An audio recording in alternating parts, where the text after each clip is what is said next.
investment issues are quite topical in South Africa at this point. The whole country is actually looking out for investors to come and invest money in South Africa. But the question is, do we have the correct and suitable climate for investors to come to South Africa? And what are investors saying to our leaders who continue to go out there to look for investors? What are their concerns?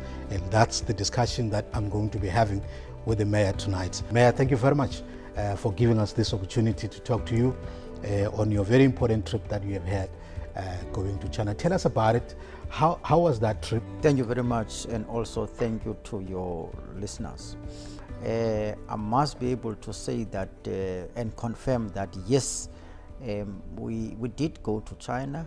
I led the delegation. That was myself, the acting city manager, and then we were joined later by the next day by MMC Lungisa of Infrastructure and Development. Right.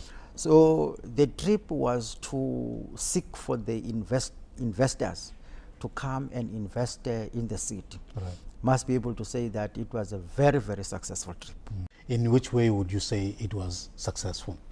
Well, our point of departure here, we are first, we are now in the fourth industrial revolution. Right. You'll find out that we are far backward as compared to other cities around the world. Mm-hmm. So we want to change our city and make it a smart city. I see. Because right now, our children at our homes, they want to ensure that they are having the Wi-Fi. Mm-hmm. We want all our citizens to be connected to Wi-Fi. Mm-hmm. That will actually assist even our children at schools when they were doing their homeworks, and also our children at the university. Wi-Fi right now is something that the world is, is something that is moving around the world. Right. So we are changing our city to that system. I see. We are changing our city as a smart city, because what we want, smart city will be dealing with the crime. Will be dealing also with the problems that we're having around the drains. We'll be dealing also around the roads. Right. Let me just tell you about the crime. Yes. In a smart city. When we arrive in Shenzhen, mm-hmm. in China, that's one of the smart cities. Yeah. There, that city is having more than 20 million population. One city. China is having a population of more than 1.2 billion residents. Yes. 500 million are the farmers. There was another city that is having 120 million residents. Now, South Africa, we are almost on 60 million, the whole country. So, but there's no crime in China. Mm-hmm. And why there's no crime in China is because of China is one of the world that is leading in technology and so on. Yeah. So, in the smart city, what is happening is that the robots can be able to detect immediately if there is any problem. Let's say in Zweden, New Brighton, northern areas, those cameras can be able to take 200 people within a split second, and do the facial expression. They'll know exactly that this is Tammy Dixon. Mm. Where is he? What is he doing? Where is he going? Yeah. That's how the city is. So the police won't be able to even experience problems. The camera will tell you, no, he's here now. The police will just come and pick you up. There will be, some of these killings are being made because our people, they become witnesses in order for the matter to be approved in court. But in a smart city, the video doesn't lie. Produce the video will say that, no, this is this, you have shot this person here, you have stolen here, and all those things. So that's what is important about the smart city. Right. Crime will be dealing with crime, and crime will be zero. I see. Yes.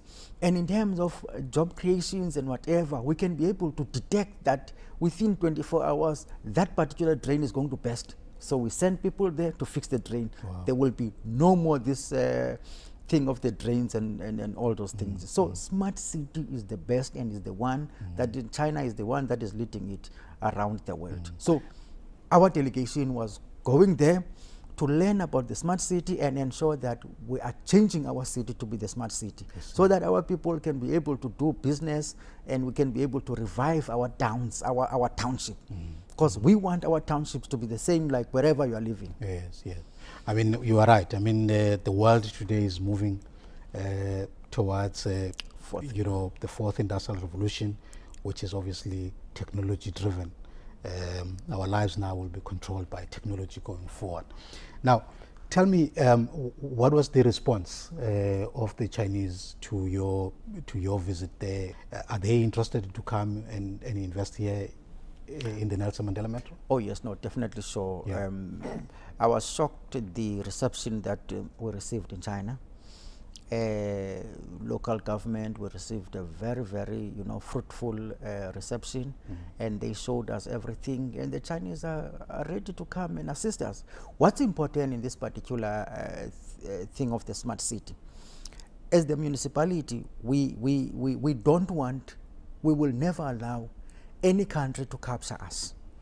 So when the council agree, because remember that you are going to take this report to the council.